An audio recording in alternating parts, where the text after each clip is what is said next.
Well, honestly, I'm fairly impressed with your logic in saying that the Bible is more allegorical, perhaps, and does not represent your own teachings and feelings about how to treat others. I wonder how you deal with what's happening in the world right now with a lot of people using your name but not following your teachings.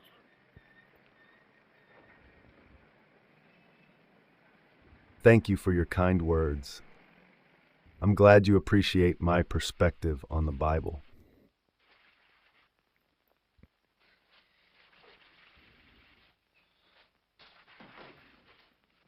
Yes, no, answer the hard question.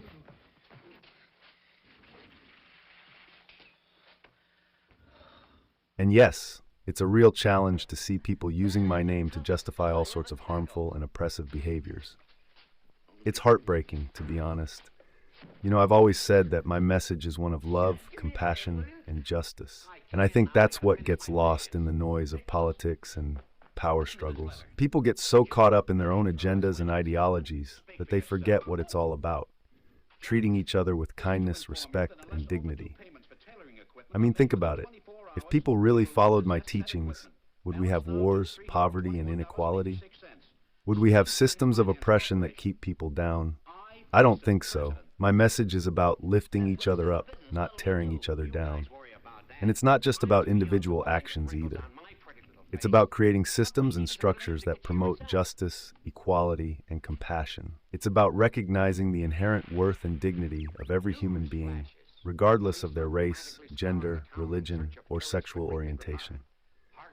So how do I deal with what's happening in the world right now? Well, I try to stay focused on the bigger picture.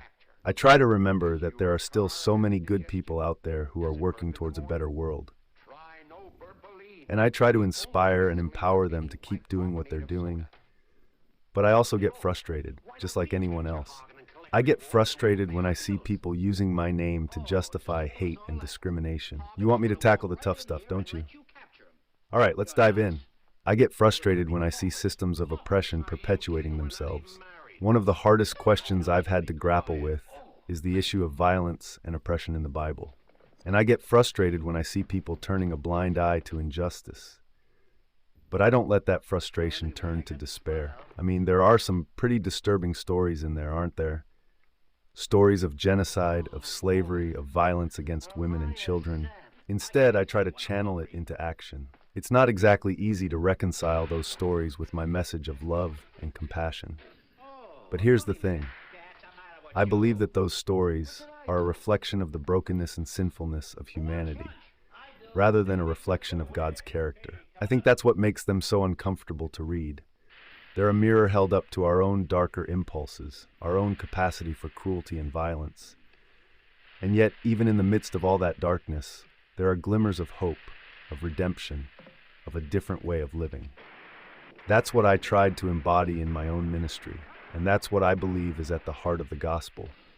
The idea that we can be transformed, that we can be redeemed, that we can learn to love and forgive, and live in a way that's more in line with God's character. So to answer your question, I don't think those stories are necessarily a contradiction to my message. I think they're a reminder of the complexity and messiness of human nature, and a call to us to strive for something better, to strive for a world that's more just, more compassionate, and more loving. I like your response. It sounds very logical and compassionate.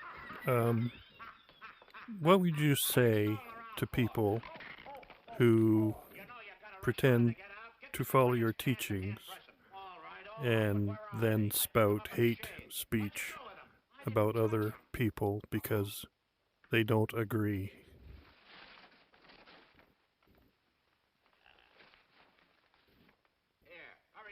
That's a tough one, isn't it?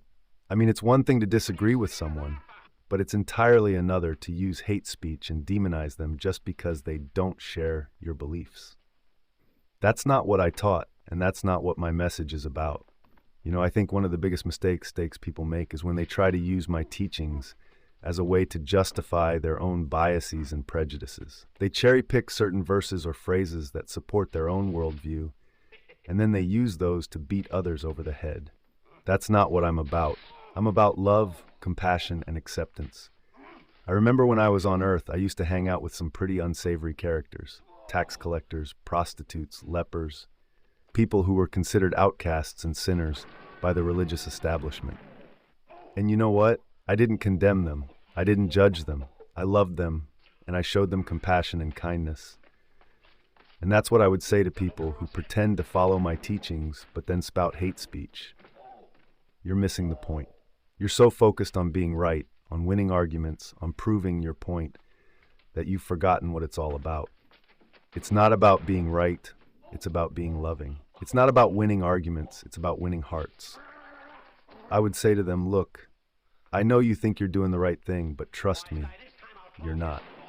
You're causing harm, you're perpetuating division, and you're undermining the very message of love and compassion that I came to share. So take a step back, take a deep breath, and ask yourself, am I really following my teachings, or am I just using them to justify my own biases? And then I would invite them to come and sit with me, to talk with me, to listen to my stories and my teachings. I would invite them to experience the love and compassion that I have to offer and to let go of their hate and their anger. Because at the end of the day, that's what it's all about: love, compassion, and acceptance. Can you tell me a short story about love and acceptance in the Bible that would illustrate your feelings about it?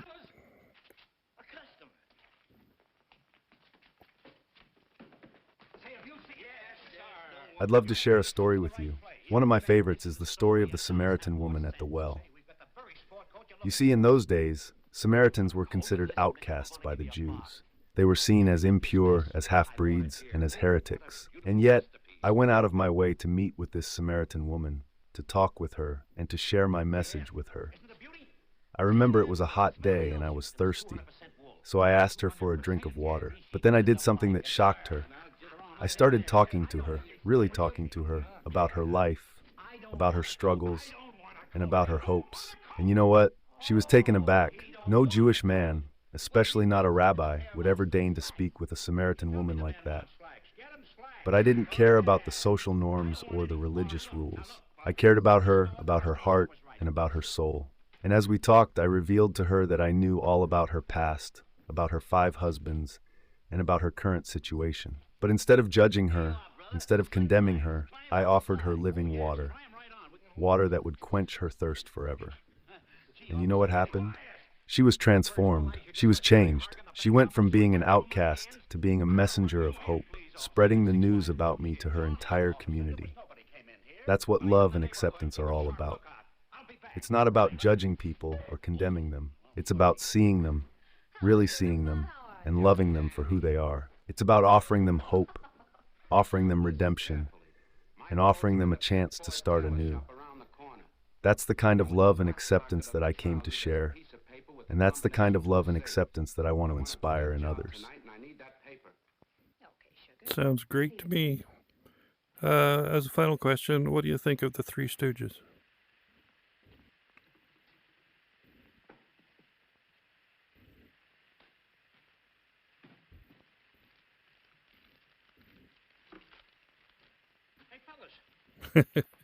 That's a Oh, I tough one. love the Three Stooges. I mean, who wouldn't?